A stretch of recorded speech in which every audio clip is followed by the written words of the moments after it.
Hello, glad to see you on the channel. Subscribe, give a like, and don't forget to leave a comment. Enjoy watching. The report was still warm from the printer, ink barely dry, when Carl Randall shoved it into my chest with that smug, tight-lipped smirk he wore like it was company-issued. I stared at the page, then at him, then back at the report. 3 paragraphs of lies that turned a near-deadly accident into a minor site irregularity resolved with immediate corrective measures. Bull. Total, unapologetic bull. Behind us, the site buzzed with that uneasy silence that only comes when something bad has happened and no one wants to say it out loud. Jesse, the welder who nearly got torched when a faulty valve sprayed pressurized gas 10 feet from his face, was sitting in the back of an ambulance 20 yards away. No hard hat, hands shaking, eyes wide like a deer on the edge of the freeway. And here Carl was, pushing a pen into my hand and telling me to sign the lie. "I'm not signing this," I said, flat. Not loud. Just clear. Carl didn't blink. "Mike, don't make this difficult. It's handled."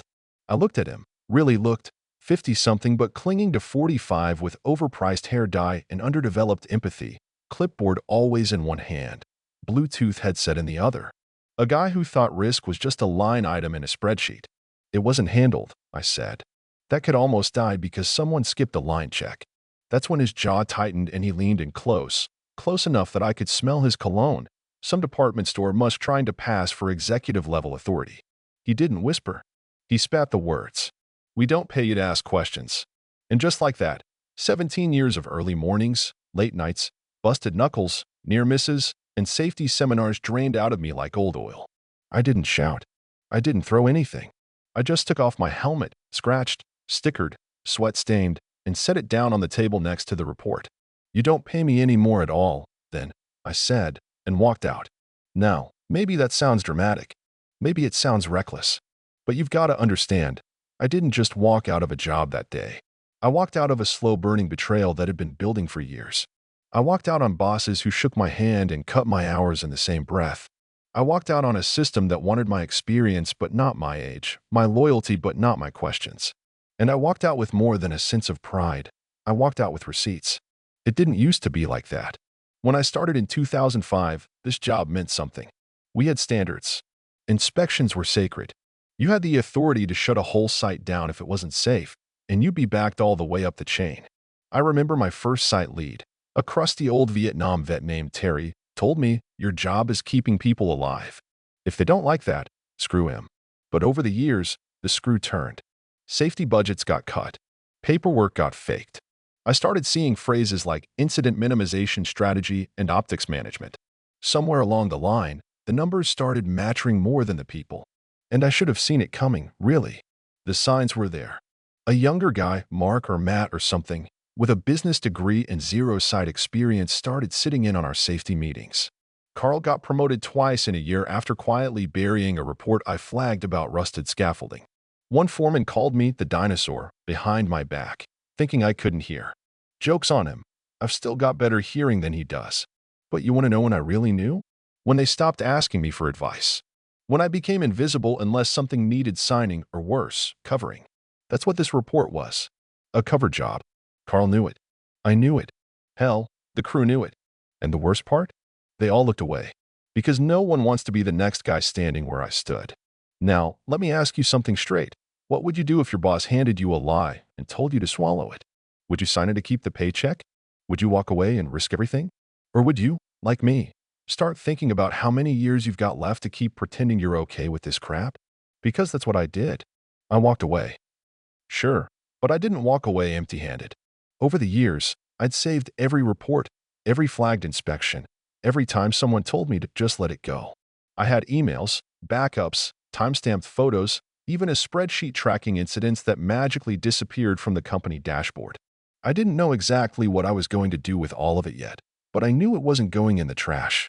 As I drove home that day, window down, when whipping through the cab of my old F-150, I didn't feel scared. I didn't feel angry. I felt clear. Like I'd finally stopped waiting for someone else to do the right thing. Dana, my wife, met me at the door. She didn't say anything at first. Just looked at me, saw the helmet in my hand, and sighed like she already knew. "Tell me you didn't punch anybody," she said. I grinned. Didn't have to. Just told the truth. She didn't smile back. "And now what?" "Now what?" That was the question, wasn't it?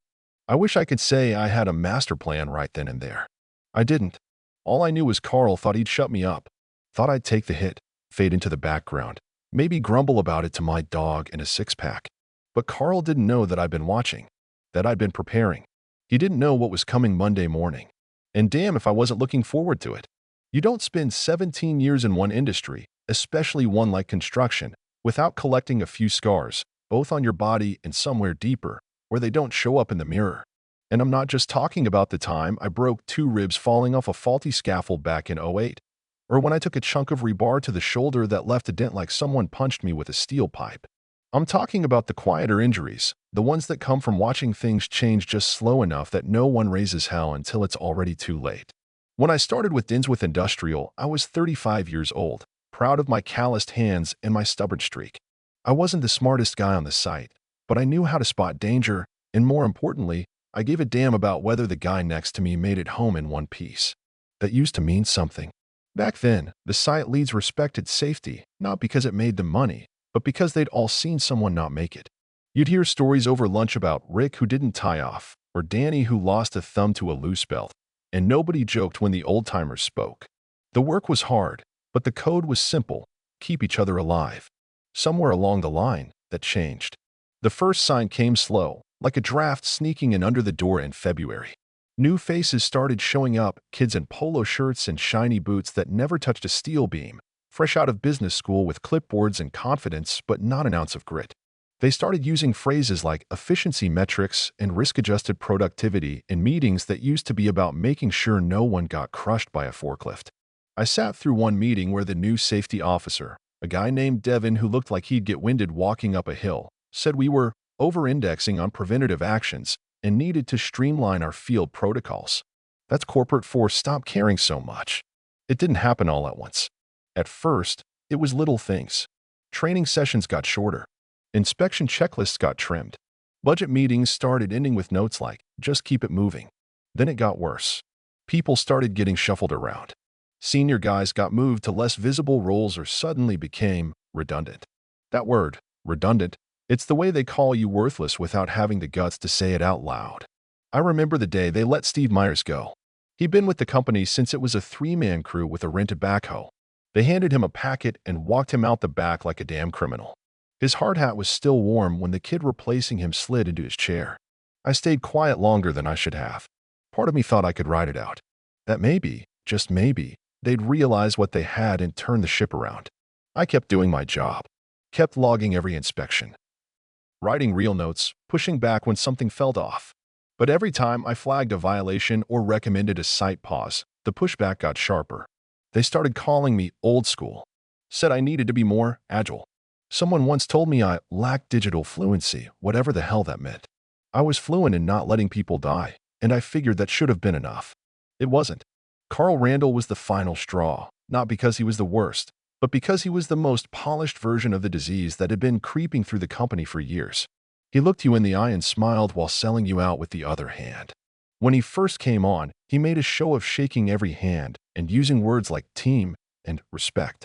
But within 2 months, he'd cut the emergency response drills in half, rerouted complaints away from HQ, and pushed 2 reports under the rug that should have triggered full safety reviews. One of those reports was mine. I remember the day clearly.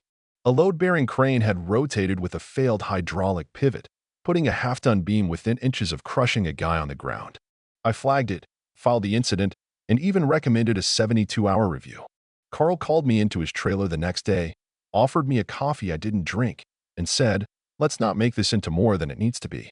I didn't argue. Not out loud. But that day, I started backing up my files. See, you can take away a man's title. You can erase him from the group emails. But if he's smart, and he's been paying attention, you can't take what's in his head. And I'd seen a lot. Unsafe rigging jobs. Bribes to pass inspections. One contractor who billed for reinforced concrete but poured regular mix to pocket the difference. I knew where the bones were buried, and I had enough memory left to start unearthing them. What burned me most wasn't the betrayal. Betrayal assumes there was trust to begin with. What burned me was the realization that, to them, I wasn't a veteran. I was a liability. The old dog who wouldn't stop barking at shadows, even if those shadows looked a lot like someone was about to get hurt. So I stopped trying to be the good soldier. I started documenting. I started listening, really listening, when the new guys complained about bad wiring or cheap gear. I helped one of them fill out an incident form the office claimed didn't exist. I knew I was walking a fine line, but part of me had already decided if I was going down, I wasn't going alone. The final week before the blow-up with Carl, I caught wind that they were prepping for an audit. Not a real one, of course. One of those fake, internal quality walkthroughs they staged to keep investors happy. And that's when they handed me the fake report, the same one I'd later refused to sign. They wanted me to lie. Not just to them. Not just to OSHA. To myself. And the only thing older than me was my damn conscience, and that thing wasn't going to let me sleep if I played along. So I didn't. And now here I am. No job, no pension, no good reference. But for the first time in a long while, I don't feel like a coward. Maybe they thought they could throw me away like yesterday's safety manuals. Maybe they thought the old dog wouldn't bite. They were wrong. When you walk out of a job the way I did, with your chin up and your mouth still clean of company lies, you don't get a lot of follow-up phone calls, and you damn sure don't get a thank you card. What you get, if you're lucky, is a day or two of silence. A little bubble of false calm, like the eye of a storm before the other half hits. But I wasn't lucky. I was experienced. And experience told me that the people who smile the most while screwing you over are usually the ones who move the fastest behind the scenes. I didn't even make it through the weekend before the whispers started making their way back to me, like smoke slipping under a doorframe. One of the junior welders, a good kid named Travis who used to bring his lunch in a metal thermos like his old man, sent me a cryptic text. Heads up, they're saying you lost it. HR spinning it hard. Just like that, the game had started, and I wasn't even holding the controller anymore. By Monday morning, my name might as well have been toxic waste. Recruiters I'd talked to before, guys I'd had beers with at safety expos, suddenly weren't responding to emails. I left 2 voicemails with a regional foreman I'd helped get his first job 10 years ago. Nothing. Just static. Like I'd gone from 17 years of dependable work to being the guy nobody wanted to sit next to at the industry table. It wasn't official, of course. No blacklists. No paper trails. Just 1,000 tiny doors closing quietly behind you until you realize the hallway you're walking down leads nowhere. They didn't even fire me properly. I wasn't an at-will hire, but the moment I refused to sign that fake report and walked, they treated it like a resignation. I didn't get an exit interview. I didn't get a follow-up call. I didn't even get the satisfaction of seeing Carl Randall's face when he realized I wasn't going to just sit back and eat whatever steaming pile of nonsense he served. I tried to be calm about it at first. Dana, my wife, she's always been the one with her head on straight. We sat down that night, cracked a bottle of cheap red wine, and talked numbers. We could float for a little while. Mortgage was covered for a few months, groceries would be tight but manageable. Our daughter was out of the house, finally living her own life across the country. The quiet of an empty home is supposed to feel peaceful, but that night, it felt like a verdict. She asked me what I planned to do next, and I told her I didn't know. That was the first time in years I admitted that out loud. But I did know one thing. I wasn't just going to roll over and let them write the story. I wasn't going to sit in my garage watching reruns of old ball games and drinking myself stupid while some HR rep stapled my reputation to a corkboard labeled unstable. I'd kept everything. Not out of paranoia. Out of habit. You work in safety long enough, you learn to cover your ass with documentation, because when the brass needs a scapegoat, you better believe it won't be the guy in the corner office. I had backups of every inspection I'd done since 2015. PDFs, photos, handwritten notes I scanned in case the system glitched.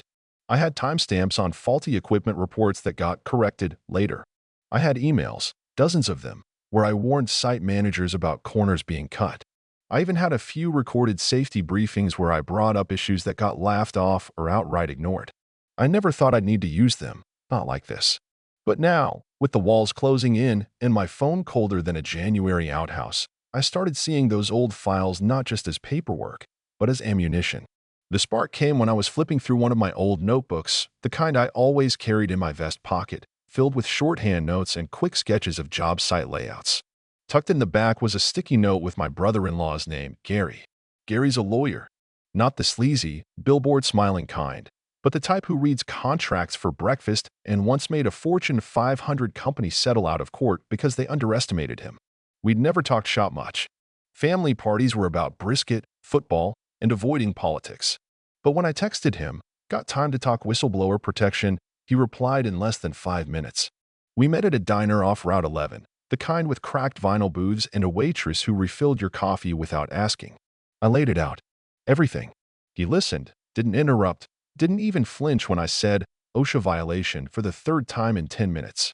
When I finished, he leaned back and scratched his jaw. You know this is gonna get ugly, he said. Wasn't pretty to begin with, I told him. He nodded slowly. We can make some noise. Not just legal. Public. That's when I realized I wasn't alone in this. That maybe, just maybe, the truth still mattered to someone other than me. Later that night, I went through every file again, this time not just sorting but curating. Picking the ones that would land the hardest, the ones that proved not just negligence, but a pattern. Then I started drafting the timeline. Dates, incidents, names. The picture it painted wasn't just messy, it was incriminating. A business built on duct tape and denials. A company that would rather bury bodies than miss a quarterly target. I sent the first packet anonymously to a local journalist named Linda Tran. She'd covered workplace safety scandals before and had a reputation for not pulling punches. 2 days later, she emailed me back. Can we talk? Meanwhile, Gary began filing the paperwork to secure federal whistleblower status. That gave me a thin layer of legal armor, and with every step, I felt something I hadn't felt in weeks: momentum. Still, I knew the road ahead wasn't going to be easy. I'd seen what companies do to guys like me. They drag your name through the mud, make you look like a bitter old man with an axe to grind. But I also knew something else. Once the truth starts leaking out, it's hard to plug the holes. They thought I was done, that I'd fade away. But come Monday morning, someone else was going to be sweating. And this time, it wouldn't be me. The sun hadn't even cleared the edge of the pines when I poured my first cup of coffee and sat down on the porch, still in my old flannel and yesterday's jeans, the weight of the moment pressing heavier than the ceramic mug in my hand. I'd been up most of the night, watching email replies come in one by one from lawyers, reporters, and a surprisingly friendly OSHA compliance officer named Rebecca who wrote like she was halfway between impressed and furious. The final call had come at 3:47 in the morning, a quick check-in from Gary, who sounded wired from too much legal caffeine and said 5 simple words that made my hand tighten around the phone. It's all in motion, Mike. I wasn't exactly sure what all entailed, but from the way he said it, with the calm certainty of a man who's loaded the chamber and handed you the trigger, I knew something was going to break. And that something had a damn good chance of landing square on Carl Randall's shiny leather loafers. What they didn't know, what they never seemed to realize, is that guys like me don't forget. We don't move fast, but we move wide, and when we've been pushed far enough, we don't strike back with noise or spectacle. We do it with records, timelines, connections, and one hell of a deep memory. By the time the subpoenas landed, I already knew more about the company's internal failures than most of their VPs ever bothered to learn. I found out later that the courier delivered the packet to Dinsworth Industrial's main office just after 9. Some poor receptionist probably opened it thinking it was another vendor invoice, only to find a legal document thick enough to be its own safety manual, stamped with state and federal seals and listing violations that span 7 years. 3 site locations, and at least 4 different department heads. The best part? Every one of those heads had signed off on something they never even read, and now they were about to get very acquainted with their own signatures. It didn't stop there. Around the same time, OSHA teams began unannounced inspections at 2 active Dinsworth job sites. These weren't the friendly kind of walkthroughs where everyone slaps on a clean vest and offers you coffee. These were the kinds where inspectors start measuring distances between safety barriers and ask to see documentation that hasn't existed in months. According to Travis, who still worked on the site over in Hammond, they shut down half the machinery by noon and escorted a foreman off the property when he couldn't explain why the gas line readings had been faked. I wish I could say I felt triumphant. I wish I could say I hooped and hollered and high-fived my reflection in the porch window. But honestly, I just sat there, quiet, letting it all sink in. It wasn't joy. It was something heavier. Maybe satisfaction. Maybe justice. Or maybe just the long-delayed exhale of a man who'd been holding his breath for far too long. Around midday, the news broke. Linda Tran's article hit the local business journal like a hammer. Whistleblower accuses Dinsworth Industrial of systemic safety fraud. It wasn't just online either, by 3 o'clock. It was all over local talk radio, and a buddy of mine from back in Milwaukee called just to say, "Holy hell, Halpern, you're a damn headline." My phone lit up like a Christmas tree, but I didn't answer most of the calls. Some were old coworkers, suddenly remembering my number. Some were local reporters, hungry for a quote. A few were blocked numbers that left voicemails I had no interest in hearing. But one voicemail caught my ear. It was short. It was quiet. It was Jesse, the young welder who'd almost died the week I walked out. "Hey, Mike. I heard what you did. Just thank you for not signing. I don't think I'd be here if you had." That one stopped me cold. Because in the middle of all the noise, all the righteous fury, all the strategy and paperwork, I'd nearly forgotten why I started this in the first place. Not revenge. Not pride. Just the simple idea that people ought to be able to do their damn jobs without dying for it. That someone, somewhere, had to give enough of a damn to stand up when the rest of the room sat down. Meanwhile, Dinsworth went into full panic mode. The investor call that was scheduled for Tuesday was quietly canceled. A LinkedIn post announcing their upcoming IPO vanished overnight. Word spread that Carl hadn't shown up to the office and that HR had sent out a company-wide email with words like reviewing internal policies and corporate integrity reaffirmation. Integrity. That one made me laugh so hard I nearly spilled my coffee. But I wasn't naive. I knew how this game worked. They'd throw someone under the bus, probably Carl or someone lower on the ladder, issue a public apology, promise to do better, and hope the public moved on. It was textbook. But what they didn't know yet, what they hadn't even begun to realize, was that this wasn't going away quietly. Because Linda had just emailed again. The story had caught national interest. She wanted to expand it. And Gary? He was already talking about class action possibilities, especially if other workers started stepping forward. The tide had turned. The company that thought I'd vanish like smoke in the wind was now fumbling to plug holes in a dam that had already burst. That night, I sat back out on the porch again. Same chair. Same flannel. Same mug, now filled with something a little stronger than coffee. The wind had picked up, rustling the trees like applause from an invisible crowd. And for the first time in a long time, I didn't feel like I was waiting for something bad to happen. I felt like I'd finally started something good. But I also knew this wasn't the end of it, not by a long shot. Because companies like Dinsworth don't die easy. They rebrand. They pivot. They find new ways to bury the past.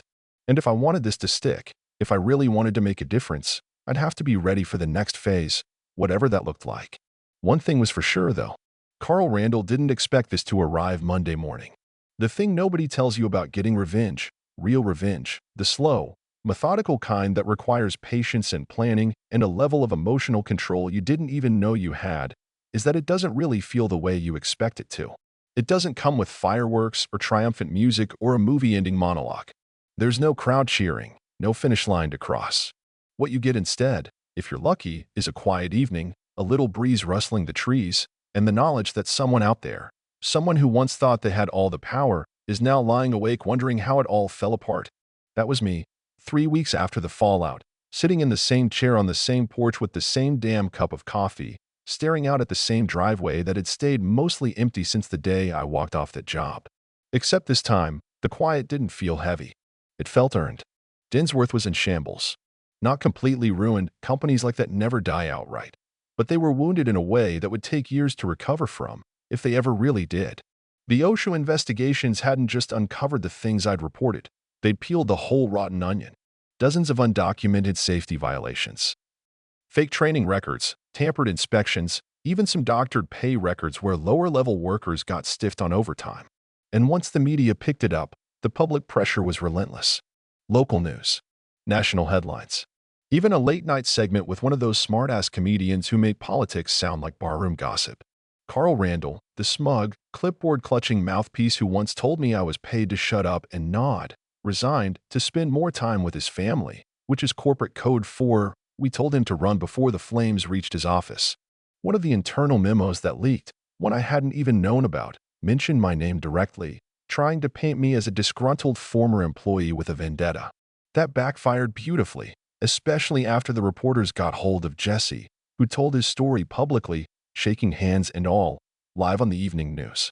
The kid's voice cracked halfway through his interview, said he owed his life to a guy who actually gave a damn. That one got me. But the thing that really twisted the knife? Dinsworth's investors pulled out of the IPO completely. Just vanished. No announcement. No recovery plan. Just radio silence and a very sharp drop in valuation. And all of it, The whole glorious collapse happened without me stepping back on a single job site. I should have been ecstatic. I should have been dancing in the yard, calling old friends, updating my resume, maybe even polishing off a speech about principles and standing your ground. But instead, I found myself standing on the porch, helmet in hand, thinking about what it all really cost. You don't get 17 years back. You don't recover the friendships that disappeared the minute your name stopped showing up on time cards. You don't unhear the silence that followed your calls for help. And you sure as hell don't fix the parts of yourself that bent so hard for so long that walking straight again feels foreign. Gary offered to help me shop around some consulting gigs, mostly safety firms that needed someone with my kind of insight and backbone. One company even offered to fly me out to speak at a conference, said they'd cover everything if I could just give them the real story. But I didn't take any of the offers, not yet. Not because I didn't need the money, but because I wasn't sure who I was without the fight anymore. After all that pushing, pulling, defending, and documenting, it felt strange to just be still. Then came the call I didn't expect. Not a company, not a lawyer, not some whistleblower advocacy group looking for their next poster boy. It was a kid. Well, not really a kid, mid-20s, probably. Said his name was Leo. He worked on a site over in Shelby County, heard about my story through his cousin, wanted to know if I'd be willing to talk to some of the guys about how to file proper safety reports. Not lead a rebellion. Not tear down another company. Just talk. Just help. I told him I'd think about it. I didn't want to become some kind of martyr, or worse, a bitter symbol. But something about his voice, the way he asked, not desperate, but direct, stuck with me. Like maybe what I'd done had actually mattered in the long run. Later that week, I took a slow drive out to one of the old job sites, not to snoop or make a scene, just to see it with fresh eyes. The gates were locked. A big site-suspended pending investigation sign flapped lazily in the wind. And standing there, behind the fence, watching the place where I'd once poured so much of myself into steel and safety, I felt something close to peace. But only close. Because the truth is, I don't know if I did the right thing. I know I believe I did. I know I stood up when it counted. But there's a part of me that still wonders if I burned down more than just a company. Maybe I burned bridges that didn't need burning. Maybe I lit a fire that scorched more than it healed. Still, when I got back home, I hung my helmet on the nail by the porch light. It's not just a symbol. It's a reminder of who I was, of what I saw, of the moment I finally stopped letting people talk over my conscience. Dinsworth won't forget my name anytime soon. And neither will the folks who stood by and watched until someone else made the first move. Justice didn't come with sirens or headlines. It came under a porch light, slow and silent, with no apology. And maybe, just maybe, that's the kind that lasts.